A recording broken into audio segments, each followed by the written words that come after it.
ঈদে সবার জন্য কেনাকাটা করতে চলে আসলাম। তো প্রথমে বললাম যে হাজব্যান্ডকে কিছু নেওয়ার জন্য। মেন কথা হলো এবার পুরো রমজানে আমার বাসার সবাই আমরা অসুস্থ ছিলাম বেশি। তো আমার হাজব্যান্ড পুরো রমজানে অসুস্থ ছিল। তারপর ছিল আমার বাচ্চা অসুস্থ। এভাবে চলে গেছে আর আসলে আমাদের মার্কেট করাই হয় নাই।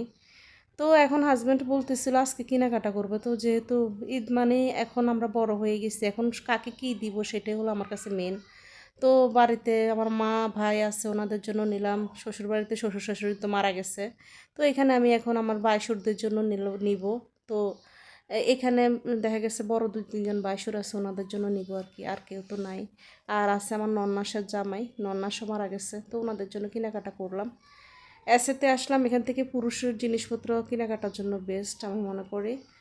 তো এই যে যেটা মেন কথা বলছিলাম, আসলে কি ঈদ আসলে ছোটোবেলায়, বড় হয়ে গেলে আমার মনে হয় যেন ঈদ না, এটা একটা দায়িত্ব। সবাইকে কীভাবে খুশি করা যায়।